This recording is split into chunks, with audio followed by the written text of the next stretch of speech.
Um bom dia a todos, um feliz sábado. Que a graça e a paz do Senhor Jesus esteja convosco.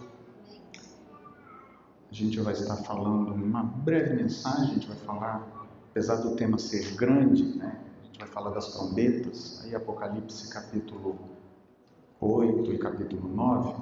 Se você quiser já deixar sua Bíblia aberta, nós vamos fazer uma breve mensagem, porque após a mensagem nós vamos chamar os nossos queridos que vão participar do batismo, a gente vai fazer a profissão de fé, depois a gente vai se trocar e vai participar aqui do batismo, e depois nós vamos fazer os emblemas do pão e do vinho.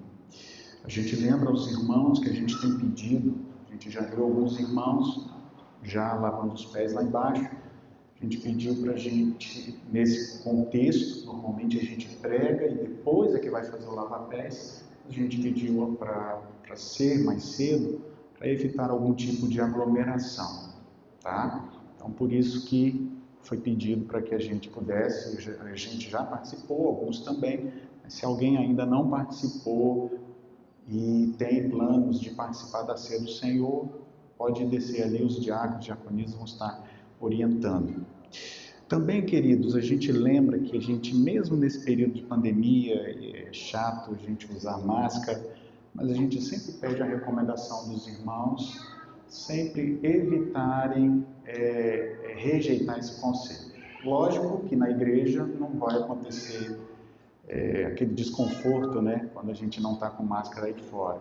Mas na medida do possível, tente sempre usar a máscara, tá bom? Na medida do possível. A gente sabe que isso aqui dá dor de cabeça, não sei se você sente dor de cabeça, eu sinto dor de cabeça, dá agonia, e às vezes a gente, ainda mais se estiver andando na rua, o sol batendo, parece que piora a situação. Mas, infelizmente, a gente está no mundo mal, e como diz o apóstolo Paulo, que a gente possa só dever o amor entre os irmãos, tá bom? Então a gente faz essa recomendação para os próximos cultos, na medida do possível, lógico, alguém que vai vir aqui à frente, vai cantar, acaba usando a máscara, tirando a máscara. A gente sabe que a máscara em si, ela não vai nos salvar, mas são as recomendações, né, que a gente tem que seguir. A gente sabe que quem nos salva é Deus, mas se a gente puder seguir, Deus pode fazer também através dos pedidos dos homens. Queridos, abra aí no Apocalipse capítulo 8 e capítulo 9, as trombetas. Quando nós estudamos Apocalipse, não sei se você gosta de estudar Apocalipse, eu acredito que muitos irmãos aqui em Marilândia gostam de estudar, que é uma igreja que muitos gostam de estudar realmente a Bíblia. A gente tem igrejas que gostam mais de outros temas, né? Mas a igreja aqui, pelo menos as pessoas que eu conheço de maneira especial, gostam muito de estudar profecia, gostam muito de aplicar isso. E normalmente uma igreja que gosta de falar de missão, de abrir outras igrejas, como foi o caso de Sapucaia, uma igreja missionária, normalmente fala sobre Apocalipse. Quando você lê, eu deixei 2 livros aí, eu trouxe um livro mais antigo, existem outros, acho que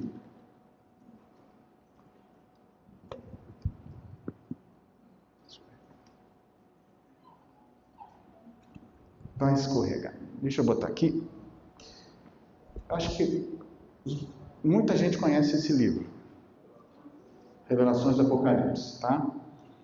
Eu não trouxe aqui, mas eu também tenho aquele estudo mais antigo, justamente com esse mesmo desenho, Revelações do Apocalipse. Eram 26 lições, se eu não me engano, e ali você estudava o livro do Apocalipse. Então aqui tem coisas importantes que você pode estudar.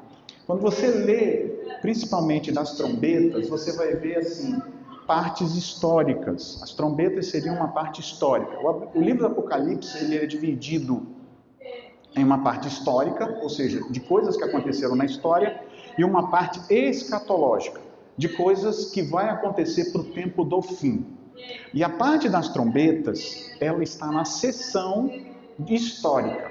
Por que isso é importante frisar? Porque hoje muitos pregadores, até pastores, têm usado a parte das trombetas, que sempre foi entendido como parte histórica, comparando com as pragas, tá? Apesar de terem coisas semelhantes, coisas parecidas, as trombetas não são as pragas, não são 7 trombetas iguais às 7 pragas. Quando você vai lá nas pragas, ali tem um contexto, tempo final, ali acontece depois que Jesus ceifa. A Bíblia fala de um filho do homem que aparece com uma foice, que o anjo manda ceifar, e depois o santuário fica cheio de fumaça e não tem intercessão mais. E então acontece as 7 últimas pragas, das taças cheias da ira da cólera de Deus. Aquela palavra taça, que para nós pode ser entendido como se fosse um copo ou alguma coisa, no original é uma tigela ou um prato, porque é o contexto do santuário. Então era uma tigela e um prato que é derramado ali. No caso das trombetas, não. As trombetas, a gente vai ler aqui, são um toque, tem a ver com guerras. E nesse contexto das trombetas, quando você lê Apocalipse capítulo 5, capítulo 6, até o capítulo 11, ele fala do santuário. Inclusive nas trombetas aqui, olha só, no verso 3, Apocalipse 8, verso 3, diz assim: vi um outro anjo que ficou em pé junto ao altar de um incensário de ouro, e foi-lhe dado muito incenso, para oferecê-lo com as orações de todos os santos, sobre o altar de ouro que se achava diante do trono. Da mão do anjo subiu a presença de Deus e a fumaça do seu incenso com as orações dos santos. E o anjo tomou o incensário, encheu-o de fogo do altar e o atirou na terra. Note que aqui quem faz a função é o anjo. Quando você vê lá antes, que antecede as pragas, não é o anjo fala para o que está assentado sobre a nuvem, para ele meter a sua foice. Então quem faz a ação é Jesus, e ele colhe os seus. Depois o anjo, ele fala para um outro anjo para colher, no caso, separar os maus. E aí vem as taças da ira de Deus sobre os maus, não sobre o que o Filho do Homem separou. Lá, Jesus age, aqui não é Deus, é um anjo diante de Deus. Quando você vai para o contexto do Antigo Testamento, todos os dias os sacerdotes, no plural, agiam dentro do santuário. Somente no dia da expiação, o sumo sacerdote podia entrar no santuário, seja na parte santa, seja na parte santíssima. Ninguém mais. Então, por isso, Apocalipse capítulo 8 não é dia da expiação, como é lá no final que acabou, ninguém consegue entrar, e aí vai acontecer as últimas pragas. Um outro livro também interessante é esse aqui, de Maxwell, tá? Uma nova era segundo as profecias do Apocalipse. Aqui tem bastante coisa, tem até mais do que aquele livro, só que vale a pena você ter esses livros e você estudar. Por que eu estou falando isso, queridos? Eu fui lendo e fui procurar o sentido de algumas palavras para tentar entender o que João via. João teve uma visão das trombetas. Eu queria ler com você Números, capítulo 10. Eu vou ler a parte final de Números 10 ali. Em vez de ler os primeiros 10 versos, eu vou ler os versos 8, 9 e 10. Abra aí, Números, para você entender a trombeta. No antigo Israel, trombeta tem a ver com guerra, mas no antigo Israel, quem soava a trombeta eram os levitas, eram os sacerdotes, na verdade. Números, capítulo 10, e depois vamos voltar para lá, para a gente entender as trombetas, tá bom? Números 10, versos 8 e 10. Feche seus olhos, vamos fazer uma palavra de oração ao Senhor. Bondoso Deus, Pai querido, nós estamos falando sobre as trombetas. De alguma maneira nós vamos comparar com as pragas aqui, mas já estamos falando para a tua igreja, Senhor, que as trombetas não são as pragas. Então, se há base nisso, há evidência na tua palavra, sim, então nos ajude estudando, falando dos temas, nós possamos, que o Espírito Santo possa trazer à nossa mente textos, a mente minha e dos irmãos aqui, para que a gente possa continuar acreditando nas tuas promessas, continuar acreditando no assim diz o Senhor e esperando e aguardando a volta do Senhor. Abra realmente a nossa mente, a mente de todos aqui, em nome de Jesus, amém. Números capítulo 10, verso 8, 9, 10 diz assim: os filhos de Arão, os sacerdotes, tocaram as trombetas. E vós outros será por estatuto perpétuo, as vossas gerações.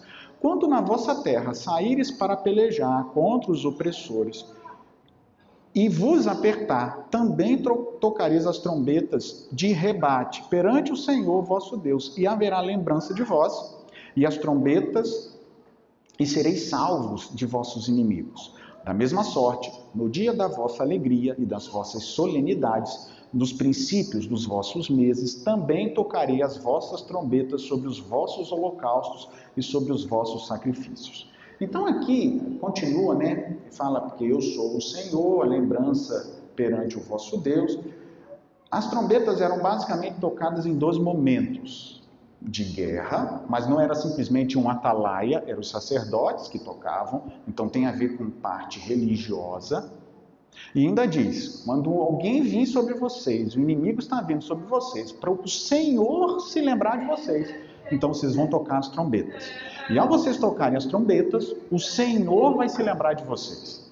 Note que isso é importante porque ele parece o contexto do Apocalipse. Ou seja, está acontecendo algo à igreja de Deus, ao povo de Deus. O povo de Deus está sendo atacado. E nessa hora, os 7 anjos que estão diante de Deus começam a tocar as trombetas.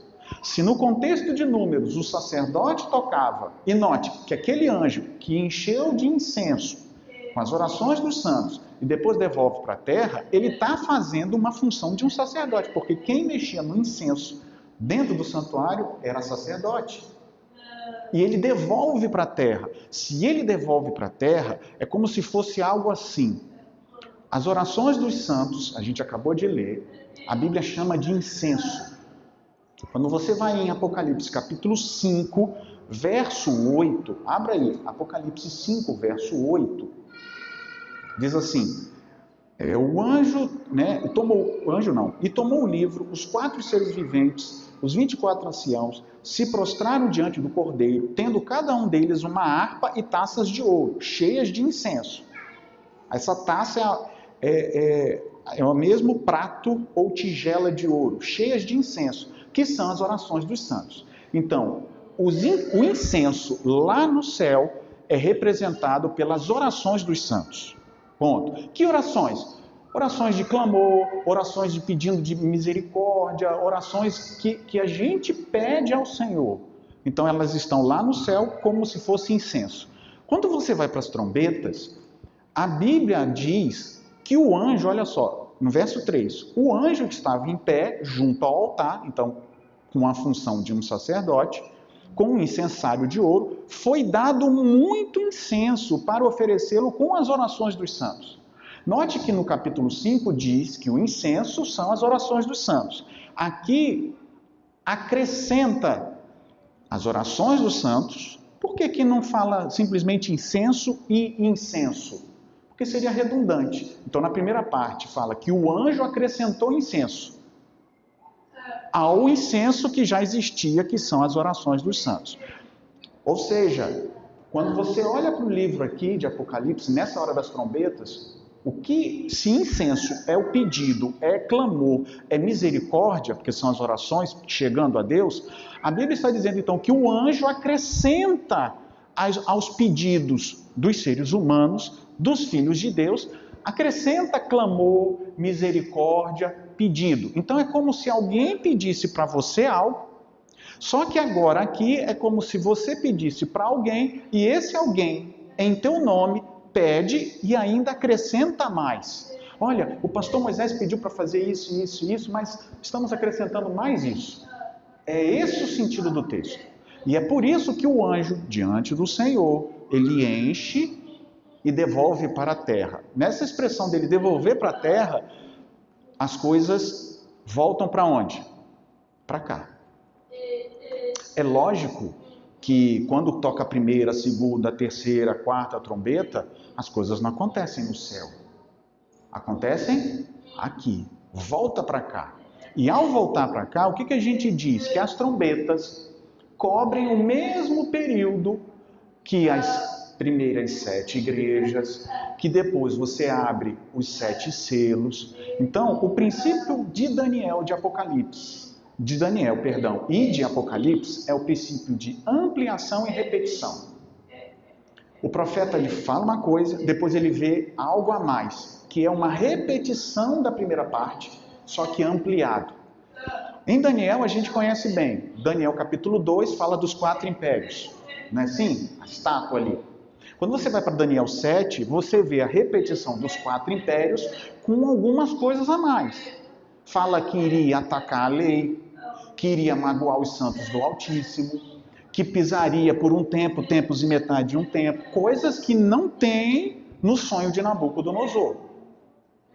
Quando você vai para o capítulo 8, que é uma repetição do capítulo 7, uma ampliação, ainda fala de 2.300 tardes e manhãs.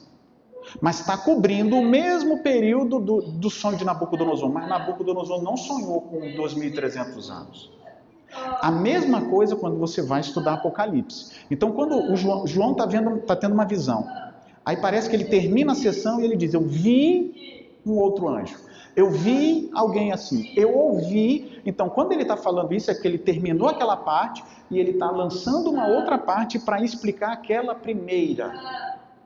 Eu sei que pode parecer muitas informações técnicas aqui, mas eu quero ler com vocês, principalmente a 5ª e a 6ª trombeta.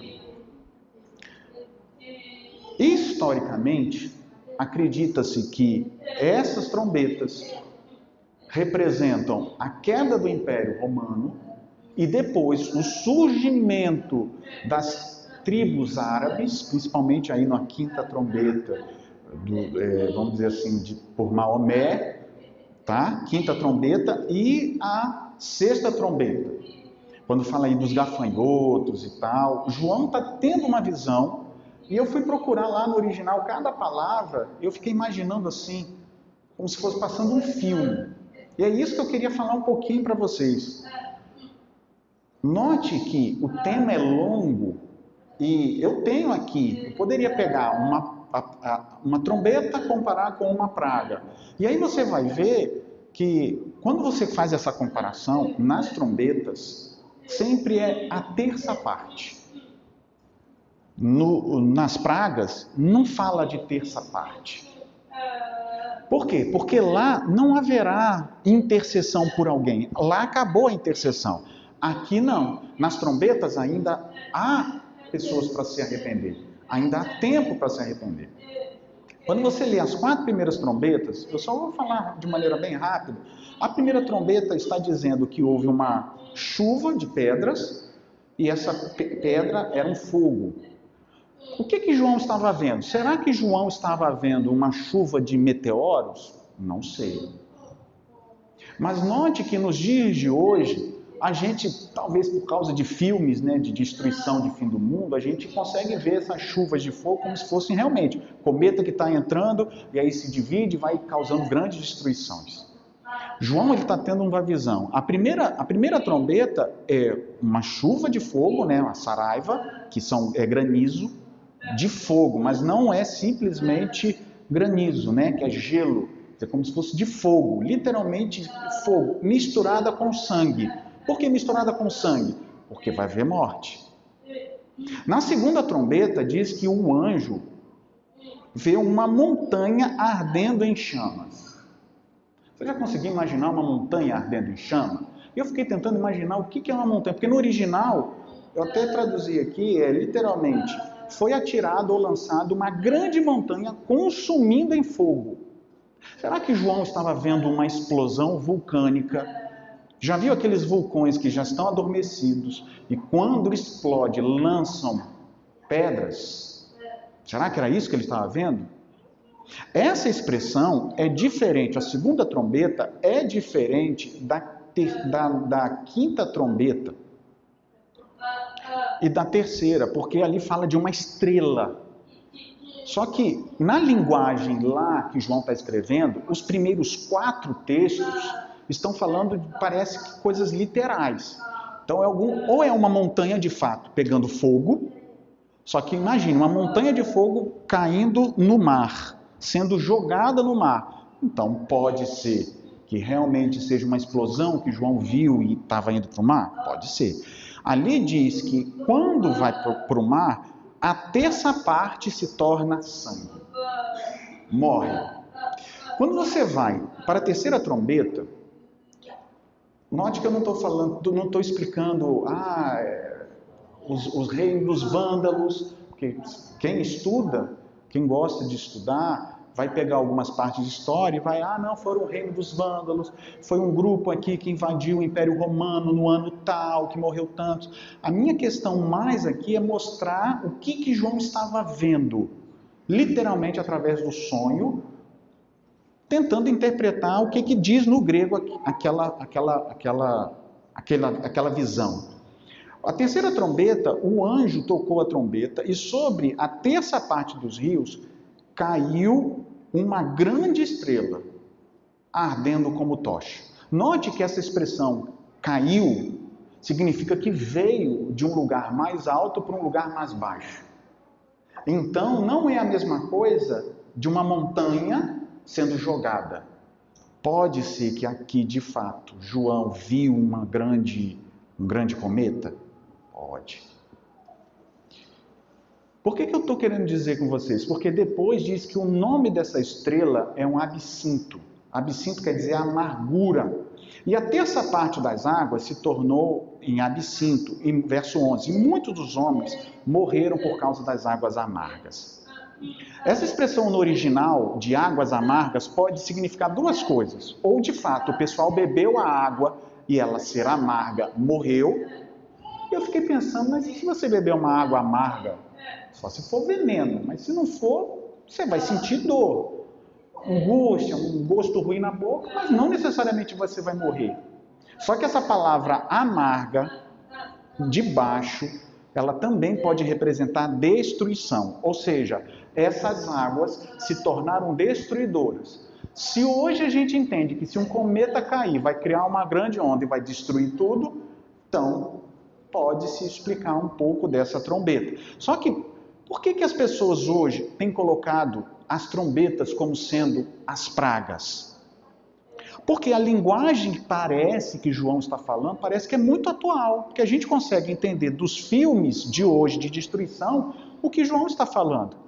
Então hoje muitos pregadores estão colocando, não, então só pode ser para agora, porque agora que vai cair um cometa, que vai criar ondas, e esses tsunamis vão varrer a terra. Só que João está vendo de algo espiritual. Lembra que as trombetas tocavam pelos sacerdotes.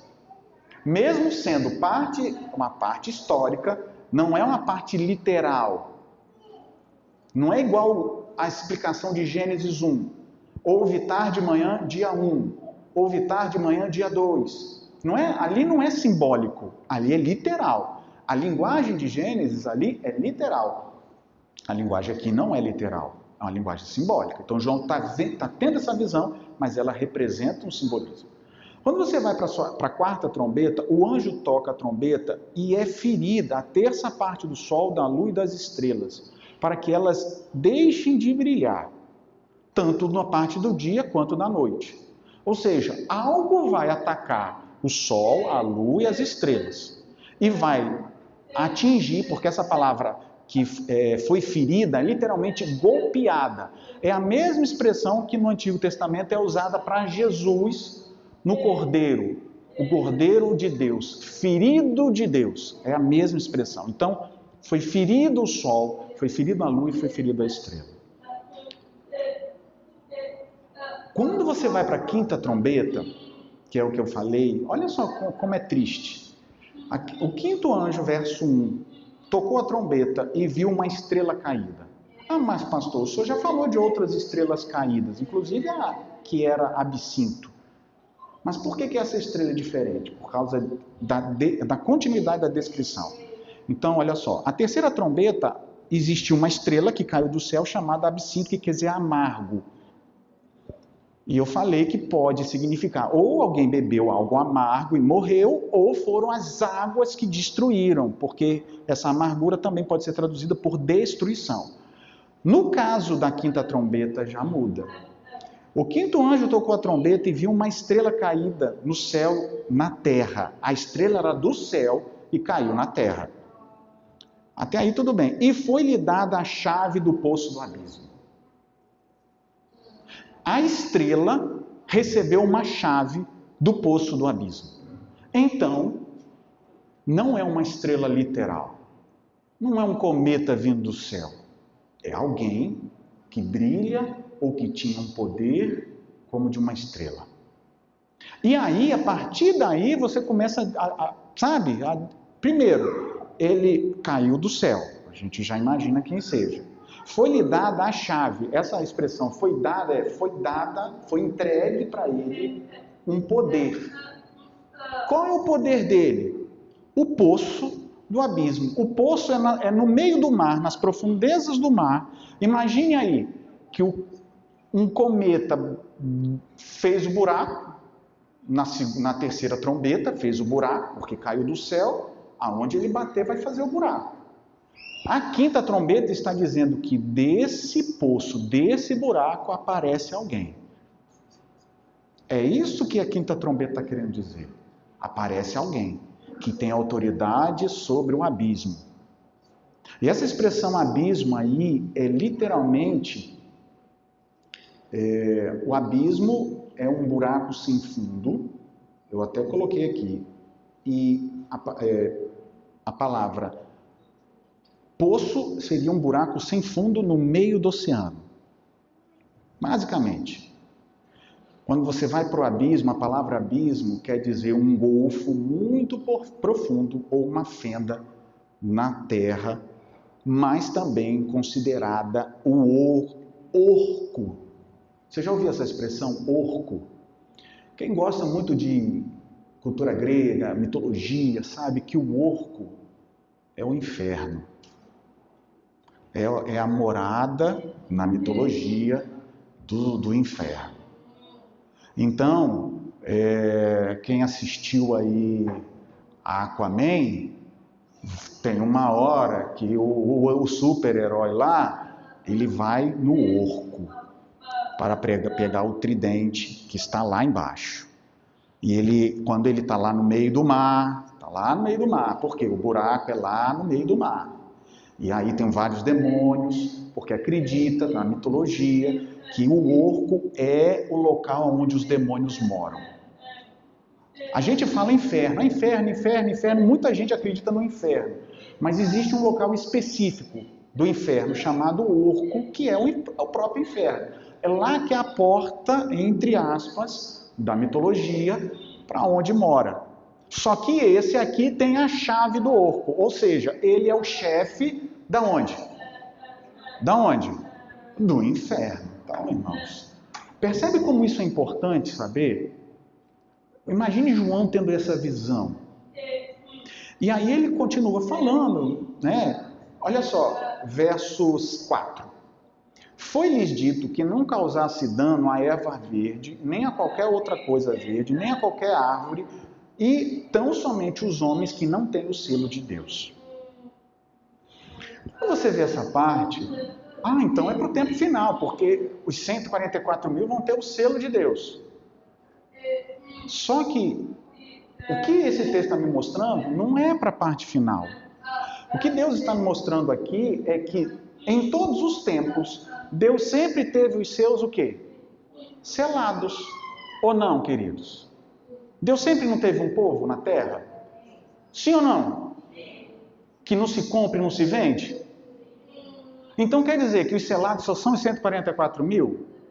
No tempo final, serão eles. Agora, e na época de Daniel? Daniel não era selado? Os amigos de Daniel não eram selados? Eles enfrentaram a fornalha, não eram selados? Percebe? Se a gente só aplica, não, é porque o selo de Deus é só lá. Sim, Deus sempre teve um povo selado. Deus sabe, mas a gente não sabe. A gente não sabe quem é em toda a história. E aqui nesse contexto, a mesma coisa. Eu vou pular a sexta trombeta, eu vou chegar para a última trombeta para a gente terminar. Olha só, o que diz o verso 15 do capítulo 11.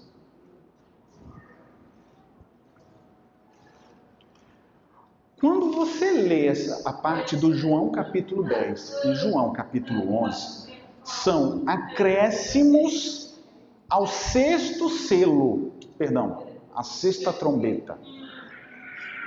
Vou repetir.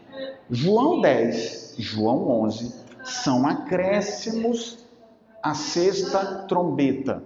Se João 11 está falando da França revolucionária, que aconteceu em 1700 e pouco, então é uma parte histórica. Então a trombeta já foi. A sexta trombeta já foi. Não é a sexta praga. Tem algo diferente nisso. Por quê? Porque quando você chega em Apocalipse, capítulo 11, verso 15, diz assim: o sétimo anjo tocou a trombeta e houve grandes vozes dizendo: o reino do mundo se tornou do nosso Senhor e do seu Cristo. Normalmente a gente aplica esse texto à volta de Jesus. Só que esse texto da trombeta não é o sétimo selo.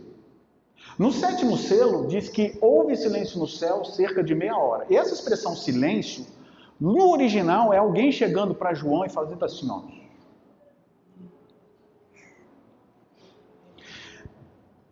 E existem, acho que 4 expressões para silêncio. Um é, alguém contou um segredo para você e pede para você guardar em silêncio.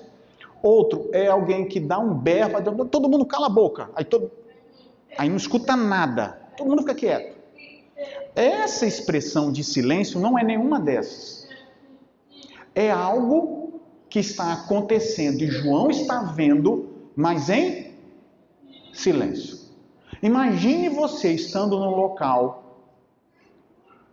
pode ser igreja, pode ser em casas de espetáculos, vai tocar um concerto lá, você vê o povo conversando lá?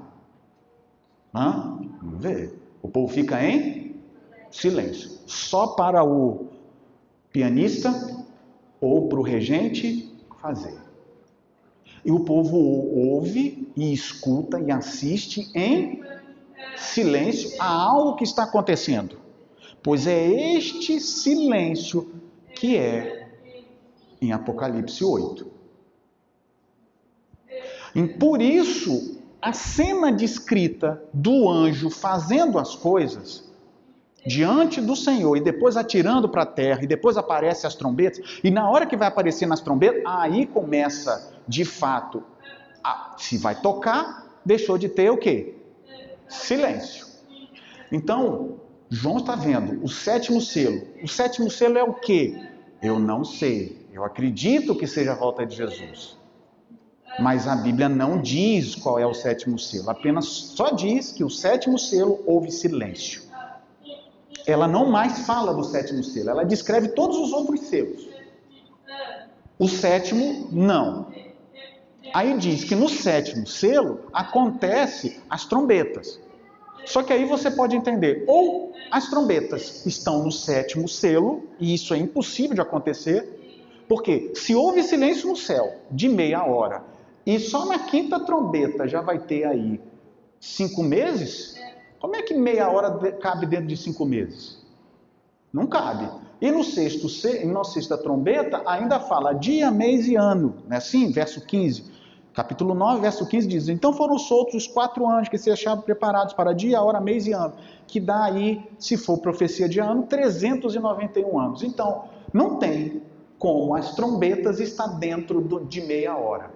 Então, não é a continuidade, é o princípio de Daniel, repetição e ampliação. Então, chegou na 7ª trombeta, João ouve alguém dizendo para ele assim, aí João contempla uma encenação, não vou dizer que é encenação, mas algo no céu. Ele vê um anjo pegando o incenso dos anjos, dos santos, enchendo de mais incenso diante de Deus e jogando de volta para a terra. Tudo isso em silêncio. Enquanto que no capítulo 4, capítulo 5, ele vê o povo cantando e louvando, digno é o cordeiro que foi morto. Nessa hora ele não vê nada, ele só assiste a cena. E aí agora começam as trombetas. Na quarta trombeta, na sétima trombeta, quando falo que o silêncio, que o reino do mundo se tornou do nosso Senhor, queridos, por que muitos acreditam que é a volta de Jesus e eu estou dizendo aqui que não é? Porque quando o reino se tornou de Jesus, não é na volta dele. Quando é que o reino se torna de Jesus? O que diz Daniel capítulo 7? Vamos lá. Me deem aí 10 minutinhos, irmãos. Eu sei que, pastor, mas ainda vai dar 11 horas, normalmente termina 11h30, mas a gente vai ter uma santa ceia e batismo. Então, a gente não pode demorar nisso. Daniel capítulo 7. Eu vou ler os versos, para depois ficar só no livro de Apocalipse. Daniel 7, 9 a 10. E depois, de 13 a 14, diz assim: continuei olhando até que foram postos uns tronos. E o ancião de dia se assentou, e a sua veste era branca como uma neve, seus cabelos como uma pura lã, e do seu trono eram chamas de fogo, e as suas rodas de fogo ardente. Saiu um rio de fogo diante dele, milhares e milhares o serviam, miríades e miríades estavam diante dele. Assentou-se o tribunal e abriram-se os livros. Então começou um julgamento no céu. No verso 13, eu estava olhando nas minhas visões de noite, e eis que vinha nas nuvens dos céus, um como filho do homem, e se dirigiu ao ancião de dias, que é Deus, o Pai, o filho do homem, Jesus. E o fizeram chegar a ele. E olha só o que diz o verso 14. E foi-lhe dado domínio, glória e reino, para que os povos, nações e homens de todas as línguas o servissem. E o seu domínio é um domínio eterno que não passará, e o seu reino jamais será destruído. Ou seja, no verso 14 está dizendo que Jesus recebeu o reino para julgar. Isso aconteceu quando? 1844. Quando você vai para Apocalipse, a mesma expressão, reino, domínio para as nações, você vai julgar as nações. A mesma coisa aqui, na sétima trombeta, o anjo tocou, verso 15, dizendo: o reino do mundo se tornou do nosso Senhor Jesus Cristo, e ele reinará pelos séculos dos séculos. Olha só o que continua dizendo.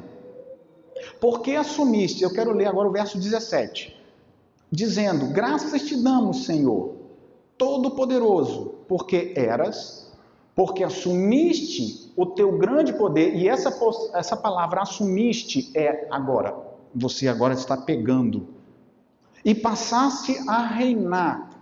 Na verdade, as nações se enfureceram, porém chegou a tua ira, o tempo determinado.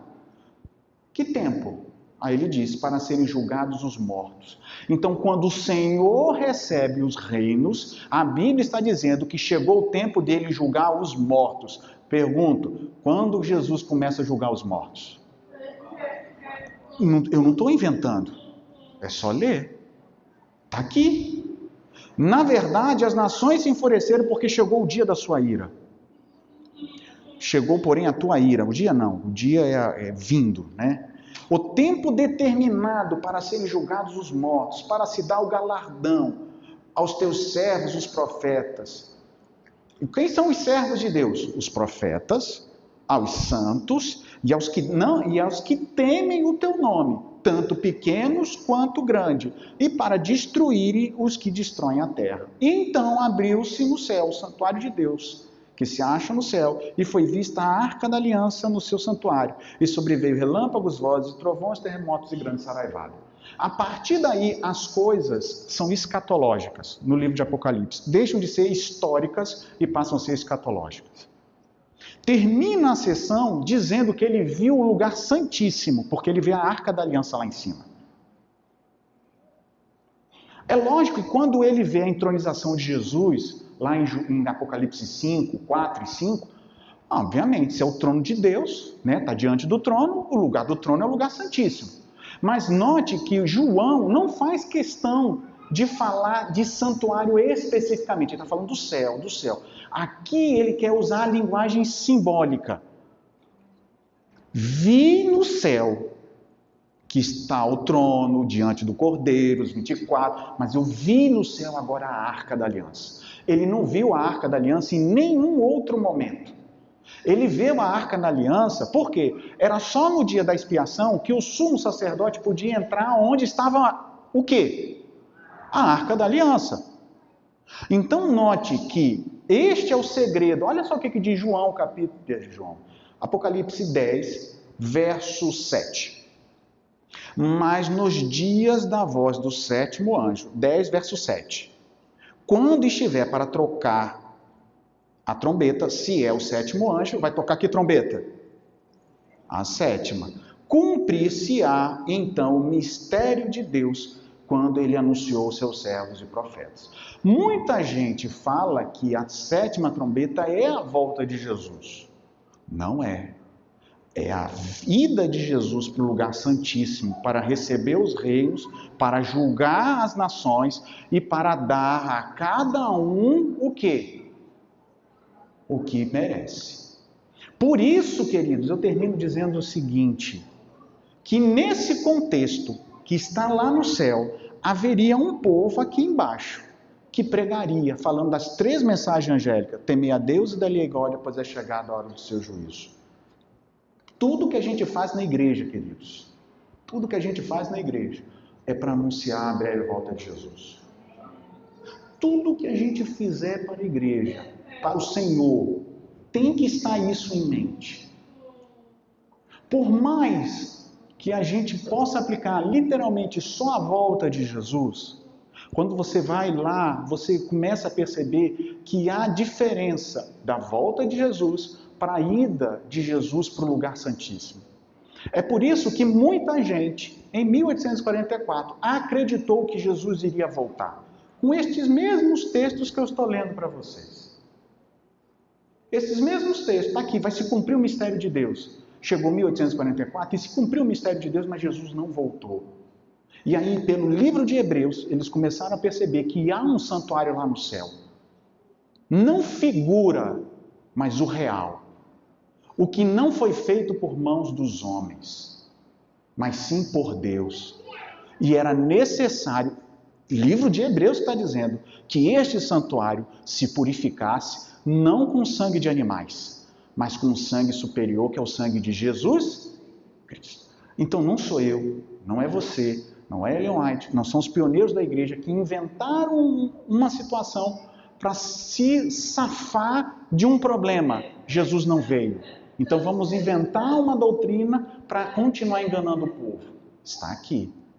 Eu sei que surge mais dúvidas, e um estudante da Bíblia, você fala um texto, vem 2, 3, 4 textos na mente. O que eu digo para você? Continue estudando. Continue estudando.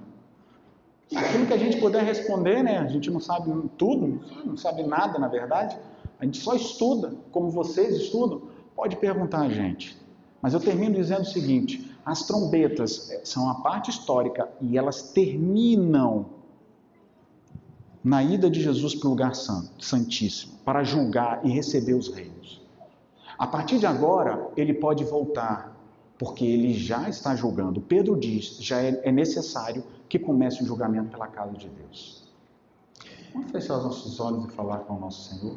Pai, louvado e exaltado seja o teu nome. Somente o Senhor é digno de toda honra, todo louvor e toda glória. Só o Senhor é digno de abrir o livro.